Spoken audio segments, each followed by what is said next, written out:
a ruptura da entrada de uma concepção científica, ou melhor, tecnocientífica, da realidade. Essa ruptura que vai olhar para a paisagem, vai olhar para o mundo exterior de uma forma, digamos, analítica, de uma forma, se quiserem, quantitativa.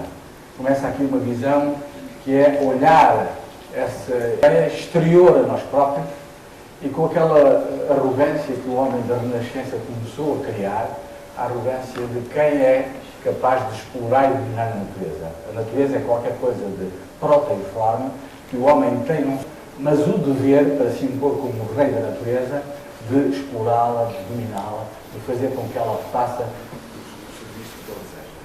Então nós vemos que, num primeiro momento, nessa relação mágica com a natureza, o homem está totalmente na natureza. Na segunda fase, digamos, a partir do século XV, XVI e fundamentalmente no século XVII, vai-se consolidar uma cosmovisão que é, ao contrário, a natureza tem que se adaptar àquilo que vai haver a diferença ruptural, há uma ruptura epistemológica na concepção do mundo que se vai estabelecer no século XVII. Essa é a visão mecanicista que o homem vai estabelecer para quantificar, analisar de uma forma matemática real. Os pintores são um elemento extraordinário para nós vermos essa passagem, essa tal ruptura que eu falei.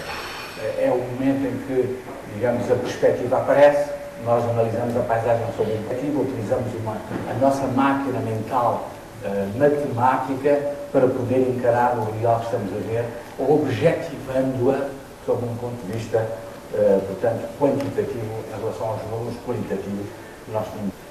Ora bom, esse paradigma copernicano vem sendo, nesses últimos anos, a ser posto em causa. Uma nova concepção, uma nova cosmovisão, um novo paradigma está aos nossos olhos, nos dias que estão a passar, e que põe em causa essa visão, especificamente, se quiserem, matemática do mundo, esta visão objetivista do mundo. E estamos a perceber que a relação entre nós e a natureza, uma ruptura da natureza está ali, eu estou aqui, mas é uma relação sistémica. Este conceito sistémico de eu e a natureza, eu e os outros, a relação, se quiserem, do causalismo tem sido posto em causa. Porque o que existe é uma dialógica, existe um processo de ação sistémica entre o real, entre as coisas que nos envolvem e nós próprios. Isto, do ponto de vista filosófico, é onde eu quero chegar. Se nós lermos o Descartes, vocês lembram-se, mas é importante, eu estou a dizer isso porque no dia da filosofia que decorre hoje, normalmente as pessoas têm horror à filosofia, mas não sei porquê, é um processo de nós refletirmos e pensarmos de uma forma crítica ao real. Ora, se nós quisermos ver como é que o Descartes analisou a paisagem, nós podemos ver no discurso a forma filosófica do pensar dominante da sua época, no século XVII. O Descartes publicou, em 1734, o livro do Discurso Médio. O que é que ele diz? Como é que a gente deve observar o mundo? Isto é, observar a paisagem. Em primeiro lugar, devemos olhar o mundo fazendo de uma forma analítica, por partes, separar o real. Bem, esse ponto de vista cartesiano que se quer conhecer, tem que dividir, tem que analisar. Em segundo lugar, eu tenho que descobrir identidades. Tenho que descobrir que aquilo é A, que aquilo é B, que aquilo é C, etc.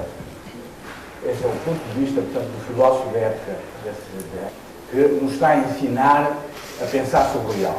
E quando ele ensina a pensar sobre o real, sobre essa realidade, a verdade é que o pensamento cartesiano foi aceito por toda a gente. Houve uma espécie de aceitação tácita.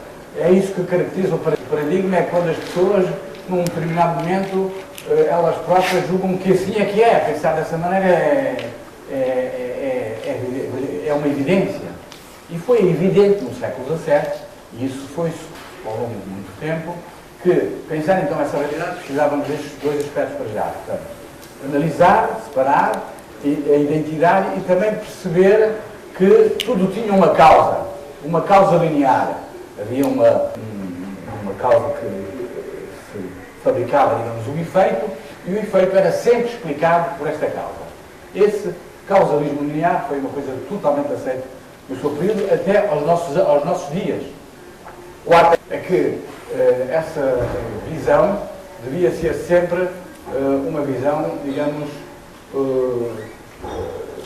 separada, um exercício em que a contradição não existisse, em que o elemento da contradição fora do processo da observação do real. As contradições eram coisas que não eram aceitáveis. Uma coisa é ou uma coisa não é. Era o princípio da exclusão do terceiro. Isto é, o elemento terceiro não existe. Ou sim, é? Essa visão dicotómica, essa visão, digamos, manicaísta, como se hoje se diz, era aquilo que foi aceito nesse período do iluminismo. No entanto, nos anos que nós temos, e eu queria que vocês ressentissem agora, todo este paradigma está posto em causa. Porquê? Porque eu, quando vou analisar o real, hoje, para ver uma paisagem, eu tenho muita dificuldade de não usar um processo de ver primeiro o seu todo, a sua visão holística, a sua globalidade, a sua visão, digamos, mais ampla para poder perceber. Porque se eu não olhar esse todo, se eu olhar só uma parte, eu não percebo a globalidade. Eu tenho que, para perceber o local, eu tenho que perceber essa globalidade. E mais há aqui, nesta nova visão do mundo, uma visão macroscópica. O que é a visão macroscópica que nós estamos a ter nos momentos em que estamos a viver? É que nós temos que olhar o todo. Eu estou aqui a ver esta cena aqui, são muita gente que está aqui sentada, mas posso olhar também de uma visão unitária, outra pessoa. Eu tenho que fazer o exercício do global e do local. Essa é a visão macroscópica, que é, por um lado, ver telescopicamente e, por outro lado, ver microscopicamente. Tem que oscilar esse dois para poder perceber o que eu tenho à minha frente. O segundo aspecto é que eu tenho que introduzir o próprio pensamento, vejam bem, se sentem isso que eu estou aqui a dizer, tem que sentir no sentido que as coisas não se conjugam. Eu, por exemplo, não posso explicar as coisas como se eu tivesse separado do outro. Eu não sou eu constante, eterno. Eu evoluo, transformo, eu recebo as influências do meu meio exterior, eu dialogo com os outros e, portanto, tenho uma relação sistémica com os outros, contraditória, envolvendo nesse processo, digamos, de uma ação que é retroativa. Portanto, aquela ideia de Descartes de que havia uma unidade eterna e fechada que nós tínhamos que aqui limitar, uma visão do mundo, eu tenho que ver agora o processo de uma forma interativa. Por último lugar, portanto, a ideia que já há bocado eu foquei, portanto, eu não posso perceber o mundo sem a complexidade. Sem a complexidade da humanidade. Sem um olhar amplo de vários saberes que sobre uma coisa se, digamos, se possa inserir. Portanto, o que eu venho aqui falar convosco é sobre a transdisciplinaridade, a maneira deste olhar transdisciplinar. Esta nova visão que estamos todos nós a assumir, quase sem querer, porque o mundo, a ciência de hoje, nos empurra para esta nova concepção do mundo. Esse paradigma é o paradigma ecológico. Ele não será ainda totalmente hegemónico, mas, digamos, a nossa cultura, essa visão ecológica como determinante do nosso olhar. E a paisagem hoje deixou de ser, por um lado, a visão mecânica e objetivista do real que temos, deixou de ser também a visão mágica, mas é hoje a visão ecológica. É complexa, é contraditória, tem a visão sistémica, tem continuidade, tem tempo no seu seio, tem uma relação entre a subjetividade e a objetividade. Compreende o que eu quero dizer? É sobre isso que eu queria que vocês começassem a pensar de uma forma assim. Ora bom, então, com este pensamento ecologizado, esta visão ecologizada, nós temos que ter uma cultura não de respostas, mas de perguntas.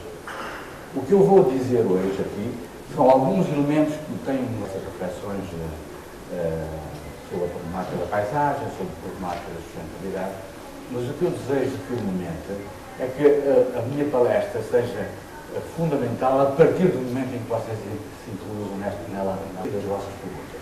Portanto, eu só vou dar, se vocês assim entenderem, um ponto de partida. Vou dizer algumas coisas, mas é sobretudo pelas vossas perguntas que eu vou desenvolver o pensamento fundamental. Eu conto convosco, porque se não houver interação convosco, eu não estou aqui a fazer uma nova visão ecológica do mundo. Tem que haver uma interação de compreensão e de diálogo para que haja qualquer coisa que possa ser daqui.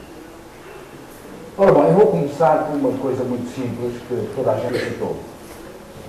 O nosso momento que estamos a viver é um momento, como eu disse, de transição para um novo paradigma.